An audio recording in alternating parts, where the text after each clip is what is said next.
Hello students. Today we will discuss next point from the topic memo writing. Yesterday in our previous lecture we discussed what actually memo writing is and where can we use memos. Students, today we discuss the guidelines for writing a good memo. We will discuss the guidelines which can help us in writing a good memo. So let us begin with the topic which is under discussion today. Writing office memorandum is a careful business. One has to be very systematic and ponderous while writing office memorandum.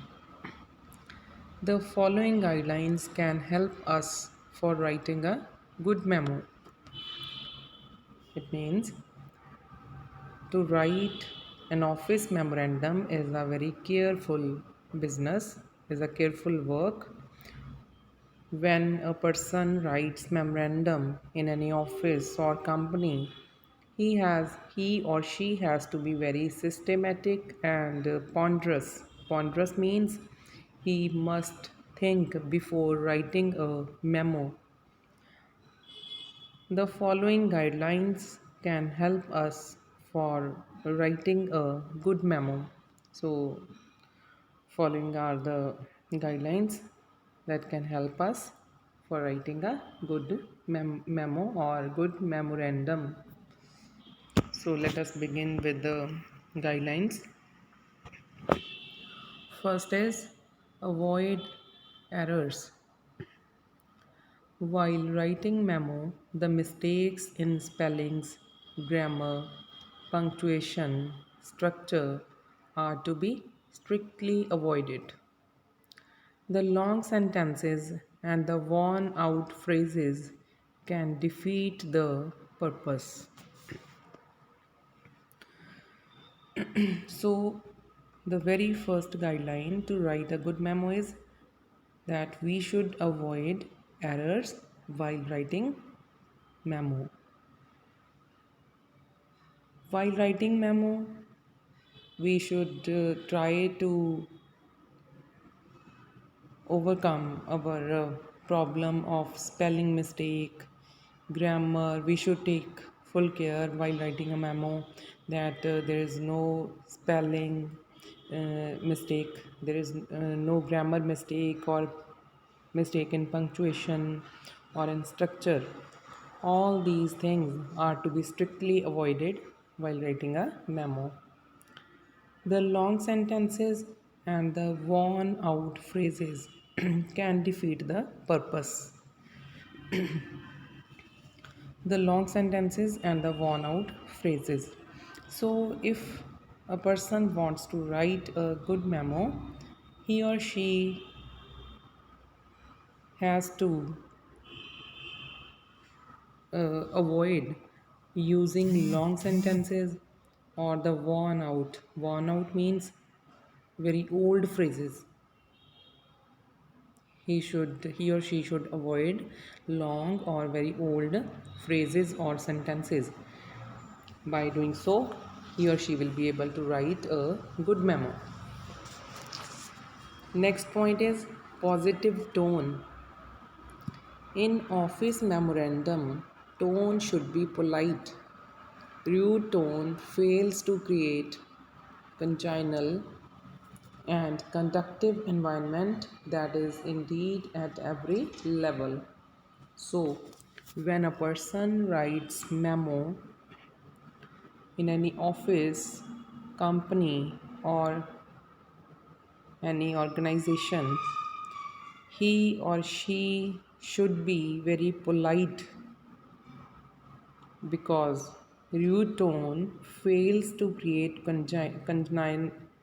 congenial and conducive environment that is indeed at every level. So, in order to make memo good. One should be very polite. One should write or use vocabulary which is uh, which seems polite to read. Next point is clarity of purpose. The thought clarity is the essence of memo. There should be no confusion between the sender and the reader's approach or mind while dealing with the memo.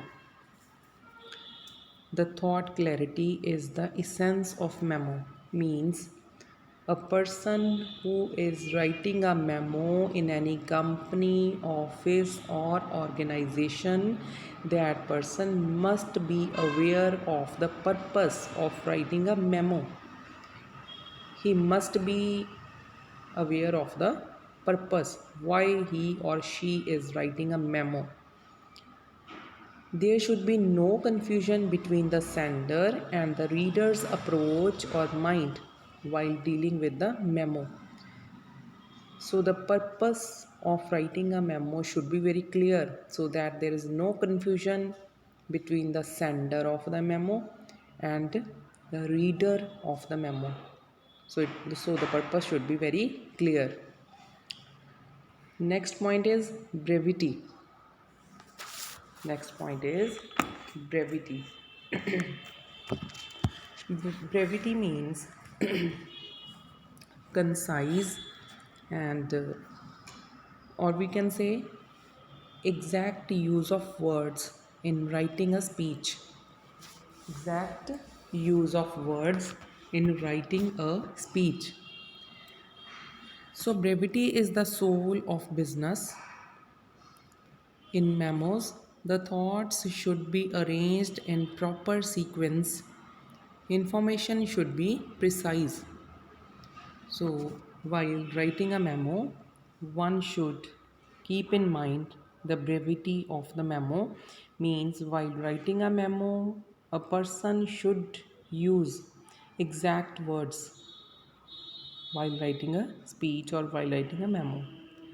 In memos, the thoughts should be arranged in proper sequence. Means the thoughts or the words to express thoughts should be arranged in a proper sequence. Information which one wants to share with another person should be precise. Next point, variations in format. Different organization choose different formats. The current arrangement has to, from, date, subject, and contact. So variations. Variation means changes in format. Different organization or any office or any company, all all these offices, organization, or companies, they choose different formats to write a memo.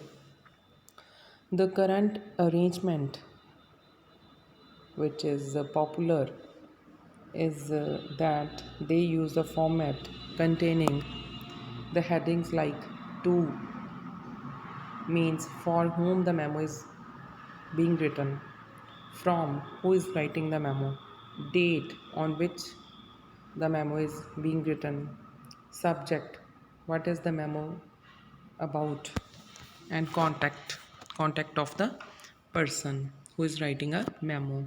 So today, in present times, this format is popular to write a memo with headings to, from, date, subject, and contact. So these are the guidelines to write a good memo. Avoid errors, positive tone, clarity of purpose, brevity means exact use of words, and last but not the least, variations in format. So while writing a good memo, one should keep in mind all these things so that his memo becomes very, it seems very good. So students, today we have discussed the next point from memo writing, that is guidelines to write a good memo. Tomorrow we will continue with our next lecture. Thank you. Thank you very much.